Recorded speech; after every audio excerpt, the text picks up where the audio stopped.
guys, welcome back to my channel. So in today's video, as you guys can tell by the title, I'm going to be talking about what a reserve schedule is like for a flight attendant.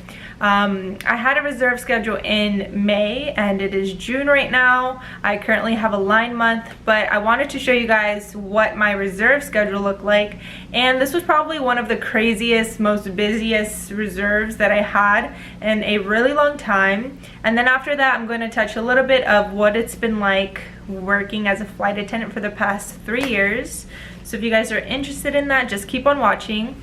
I'm actually currently on a layover right now that I am vlogging with Lewis. We're on a 2-day trip. So if you guys are interested in seeing where we are, stay tuned for that. Before I do talk about my schedule, I did want to share something with you guys. This company, Nail Addict, they sent me 6 nail polishes and they're super cute mini UV LED lamp. I'm so obsessed with this. It's so lightweight and miniature, and I am just able to take it with me on my layovers. If I want to do like a self-care day on one of my layovers, I bring this and I paint my nails, which is super therapeutic for me. Some people really enjoy just, you know, having their alone time, painting their nails, doing a little bit of self-care. And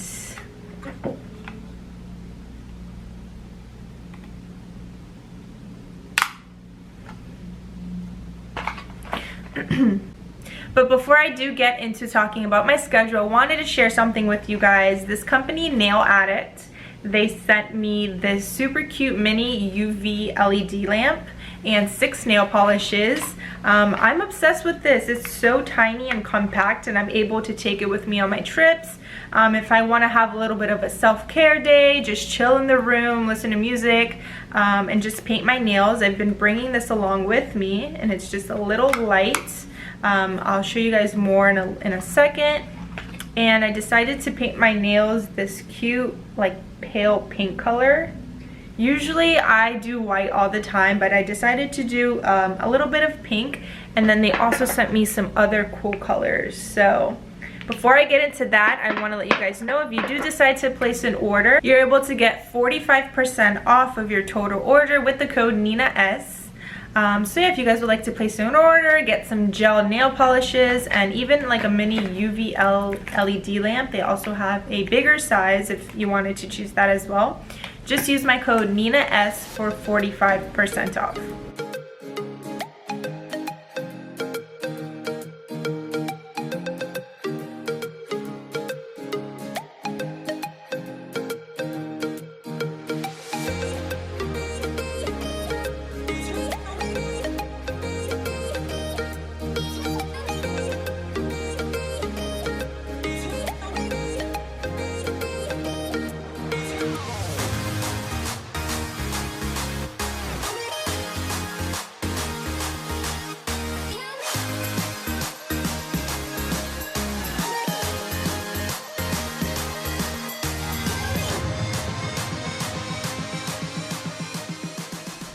Okay, so now let's jump into my reserve schedule.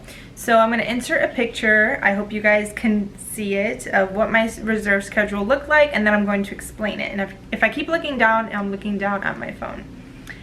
So on our reserve months, which right now it's one month on, 1 month off, meaning 1 month we are on reserve, we are on call, and 1 month every other month we have a line, meaning we know our schedule. We're able to drop trips, pick up trips, and do all of that and buddy bid. So on reserve, we can bid only for our off days, and we get 12 days off. And we can also work on our off days as long as the trip originates after 10 a.m. and gets you back in before 6 p.m. if you're on call like after that trip or before. You have to, there's a lot of like legalities and rules that you have to follow in order to work on your off days.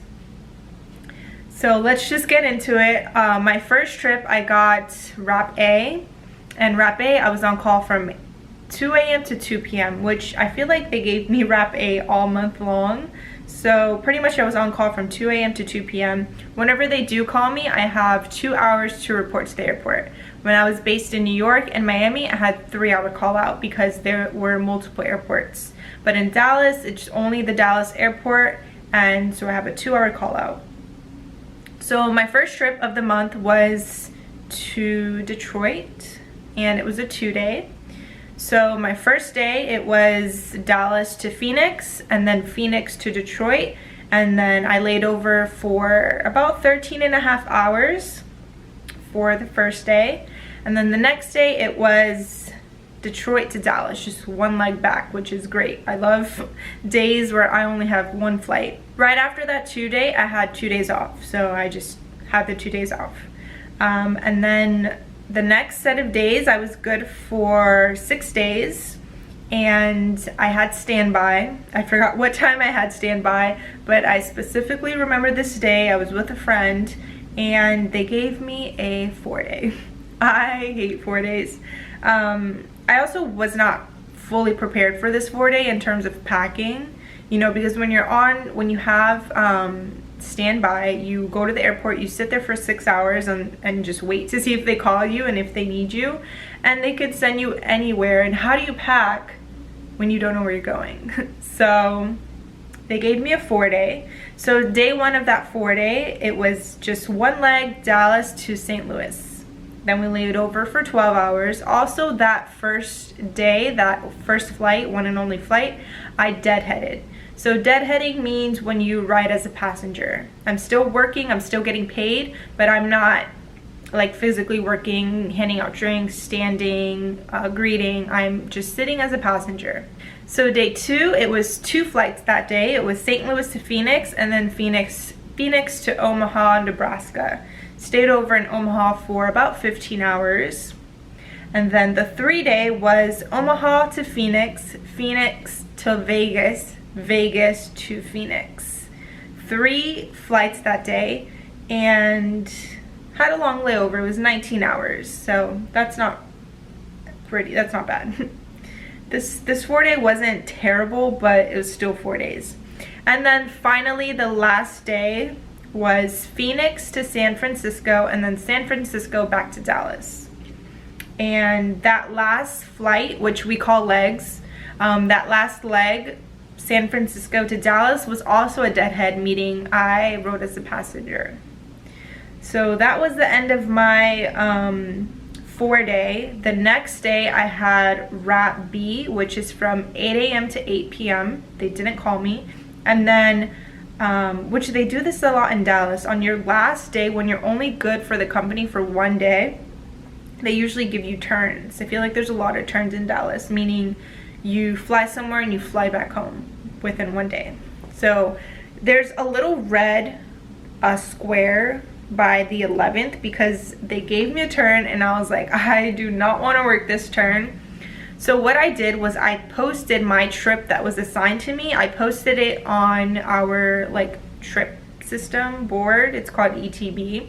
And pretty much if you get a trip by crew scheduling and you have the option to post it on this board, and if another flight attendant picks it up, meaning they're gonna work it, then you're good. You don't have to work it. And so since it was a turn worth 5 hours, they just took 5 hours from my guarantee 75 hours for the month. So whether I work the 75 hours for the month or not, I'm guaranteed 75 hours. So since I dropped my trip that they assigned me, they took away 5 hours and then I was only guaranteed 70. But I wasn't too mad about it because I picked up a lot on my off days. So after that, after the 11th, I was off for 3 days. So all of the orange boxes are all of my off days. So I was off from the 12th through the 14th, but I picked up a turn on the 13th. So that turn, it was just an Ontario turn. So Dallas to Ontario, Ontario to Dallas, back home within 1 day. I'm not sure how much that trip was worth, but let's say it was worth 6 hours. So that 6 hours that I worked on my off days goes on top of the 75, but really 70 because they took away 5 hours. So then I was on call from the 15th to 16th, Wrap A, they didn't call me. And then I was off the 17th through 19th. So if I didn't pick up a trip on the 17th and 18th, I would have been off for 5 days. but really I was on call for 2 days, but they didn't call me.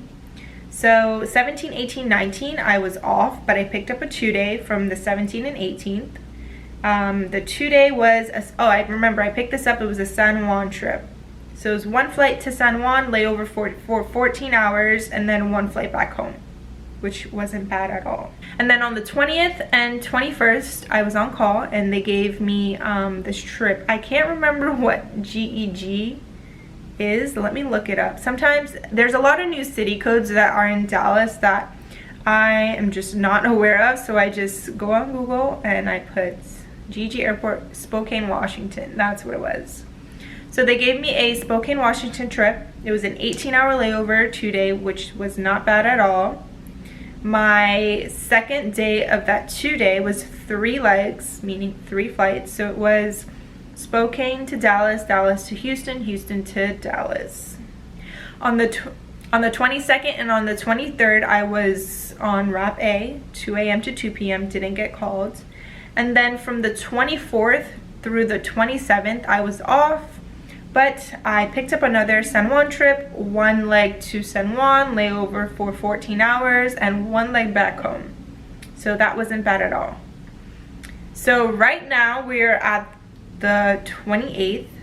So on all of my off days, except the 4th and 5th, I picked up.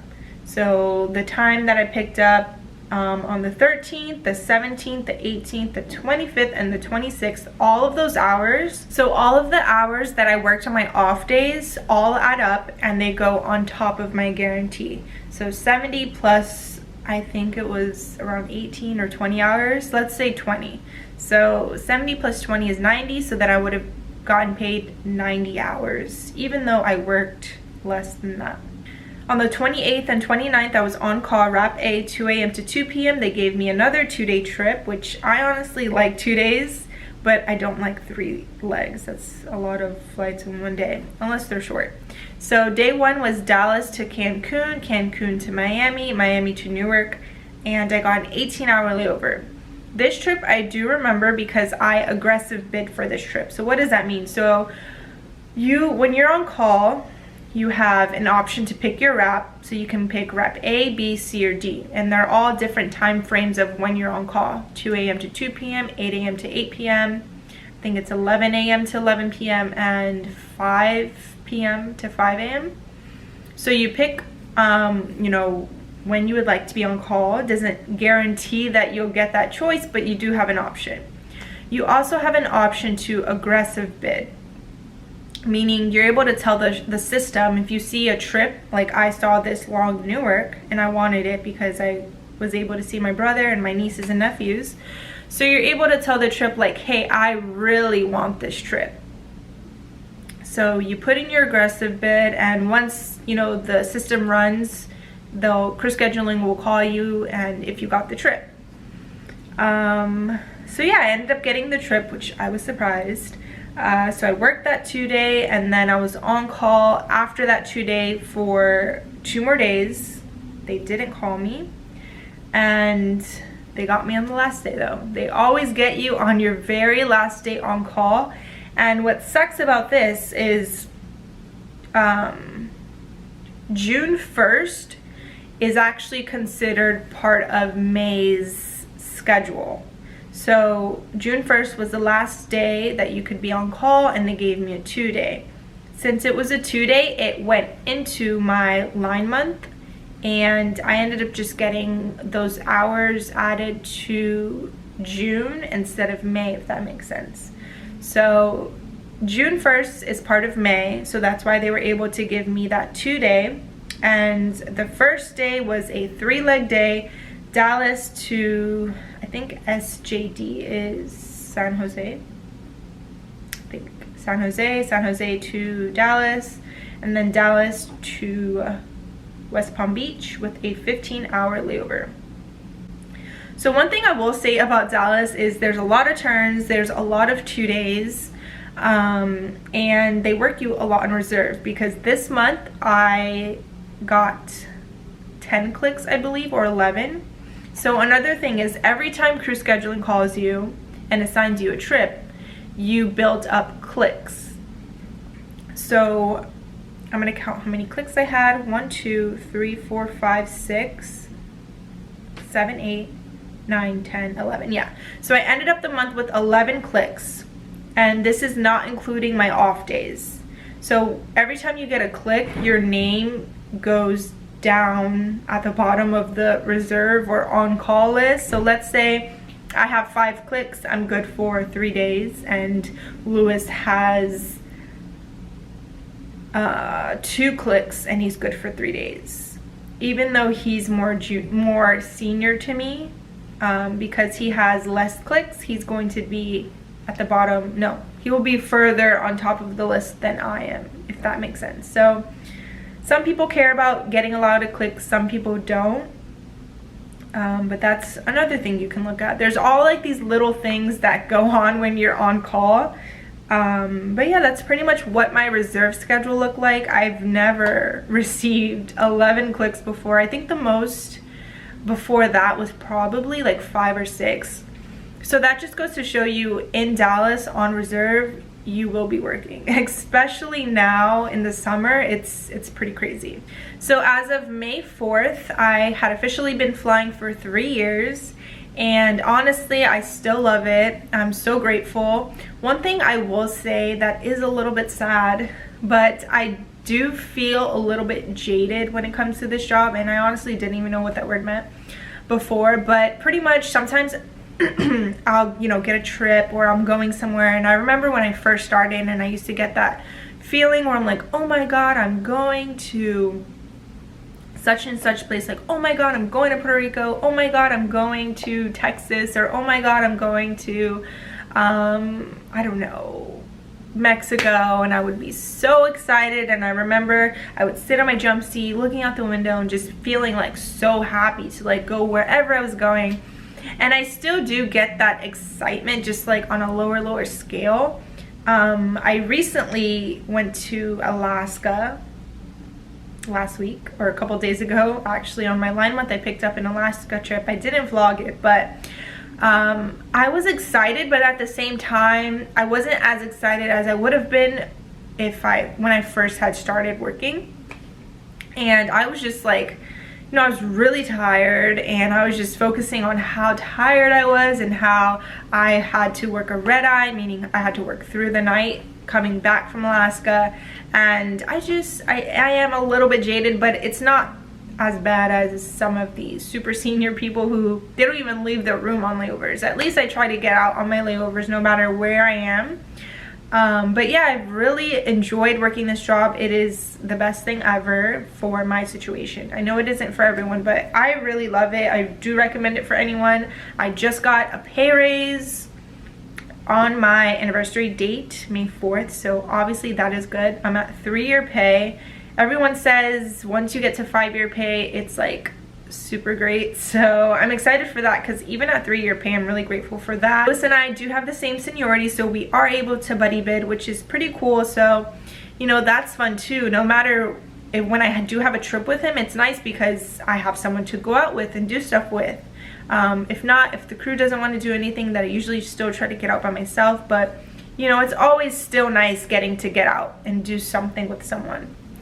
Dallas is my 3rd base, and I will be doing a video soon on comparing the different bases. I'm just giving it some time because I've only been in Dallas for 2 or 3 months now.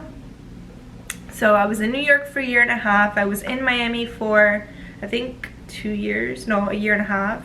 And I've only been in Dallas for a couple of months.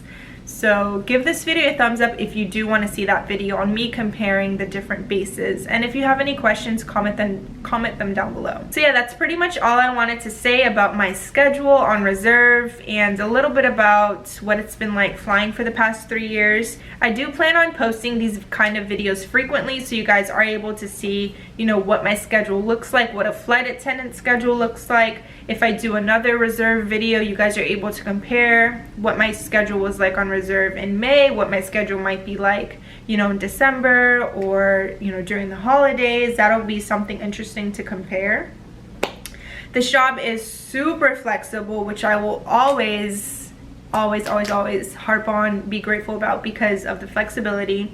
A lot of people think like, oh, you're always flying, you're never home. that's the case if you want it to be. Like if you want to work, you can work on your off days, you can aggressive bid and tell the system like, hey, I really want this trip, work me for this trip. But if you want to be home more, you can try to bid for turns, meaning you go somewhere, you come back, you go somewhere, you come back home in the same day. So there's a little bit of everything for everyone. Right now I am really junior in Dallas, so even if I bid for something, I usually don't get it, but I still try. So that's all that matters, and I really hope that you guys like this video. Give this video a thumbs up if you want to see more, and I'll see you guys next time.